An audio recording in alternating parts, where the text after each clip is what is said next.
আসসালামু আলাইকুম, সবাই কেমন আছেন? আজকে আরেকটি নতুন রেসিপি নিয়ে চলে আসলাম। আর রেসিপি দেখার জন্য আপনাদেরকে ধন্যবাদ জানিয়ে আজকে রেসিপিটা শুরু করে দিলাম।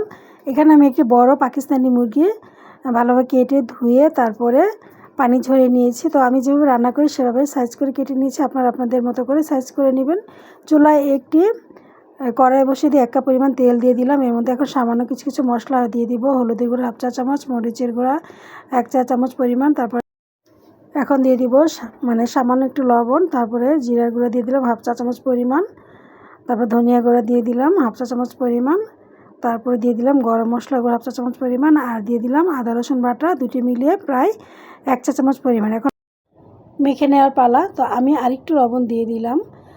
ভালোভাবে মেখে নিয়ে আমি যে চুলায় একটি কড়াইতে তেল বসিয়ে দিয়েছি গরম হওয়ার জন্য।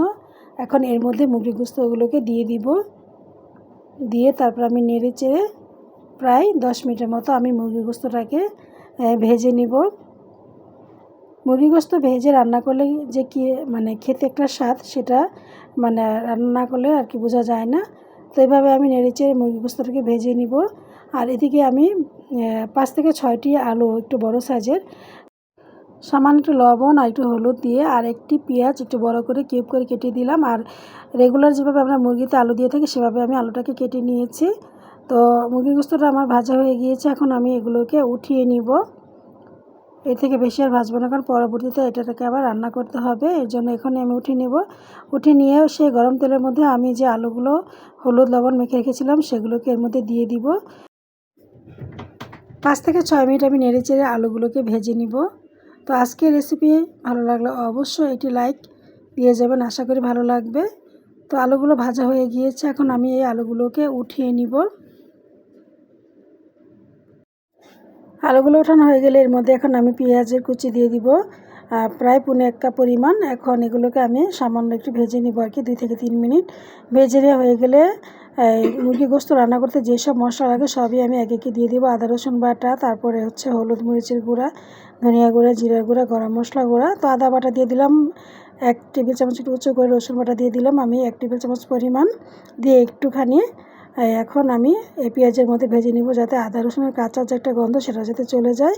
তবে একে একে শুকনো মশলাগুলো দিয়ে দিব। প্রথমে দিয়ে দিলাম জিরার গুঁড়া 1 চা চামচ পরিমাণ, ধনিয়া গুঁড়া 1/2 চা চামচ পরিমাণ, তারপরে দিয়ে দিলাম এখানে আমি হলুদের গুঁড়া 1/2 চা চামচ পরিমাণ। যেহেতু দুইবার হলুদের গুঁড়া ব্যবহার করা হয়েছে মুরগির মধ্যে আলুর মধ্যে, এর জন্য কমিয়ে দিলাম।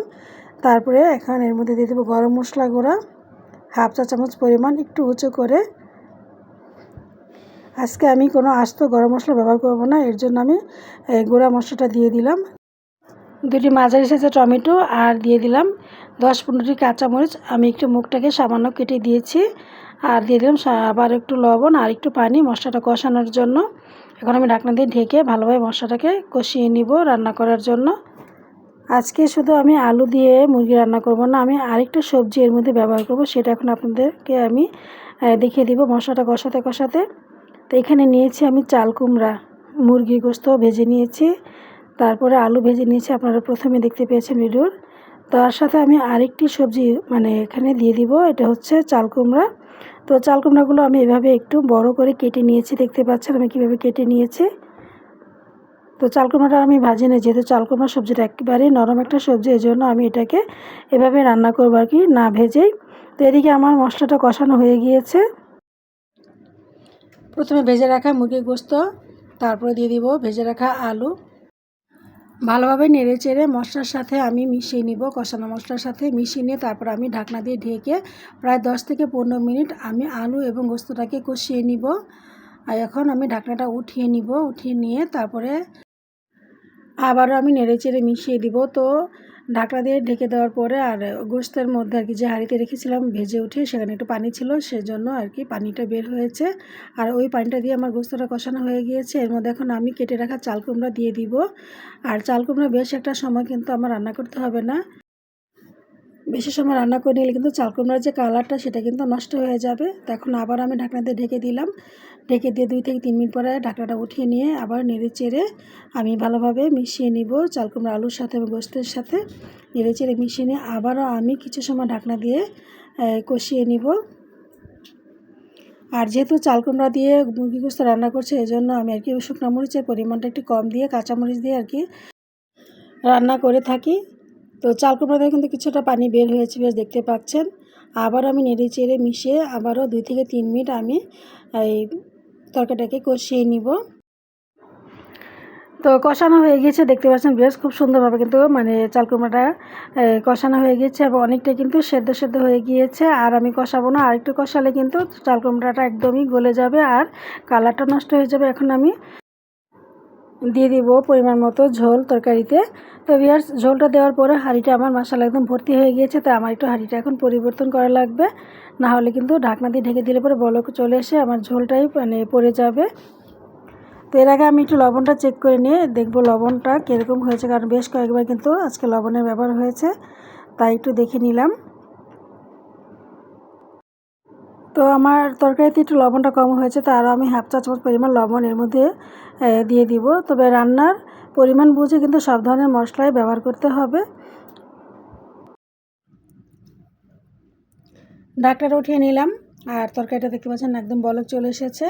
আর এই তরকারিতে কিন্তু ঝোলের পরিমাণটা একটু বেশি লাগবে, কারণ চাল কুমড়া যে কোনো কিছুতে রান্না করলে কিন্তু একটু ঝোলটা খেতে ভালো লাগে, আর আলু তো ঝোলটা টানিয়ে নেয়। তো ধনিয়া পাতা দিয়ে আমি 2 থেকে 3 মিনিট জাল করে চুলাটাকে বন্ধ করে দিয়েছি। এখন দেখতে পাচ্ছেন মাশাআল্লাহ তরকারিটা একদম সর পড়ে গিয়েছে। এখন আমি আপনাদের সামনে বেড়ে পরিবেশন করব। তো পরিবেশনের আগে আবারও কিছুটা ধনিয়া পাতা আমি দিয়ে দিব একটু সৌন্দর্য বৃদ্ধির জন্য আর কি।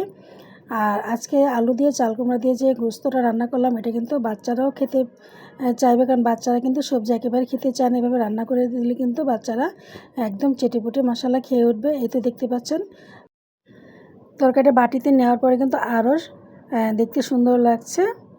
আর এভাবে রান্না করে দিলে কিন্তু সত্যি সবাই খুবই পছন্দ করবে বাসায় এবং হাত চেটেপুটে খেয়ে উঠবে। আজকে এই পর্যন্ত, আবার আসবো মজার কোনো রেসিপি নিয়ে। সেই পর্যন্ত ভালো থাকুন। আল্লাহ হাফেজ।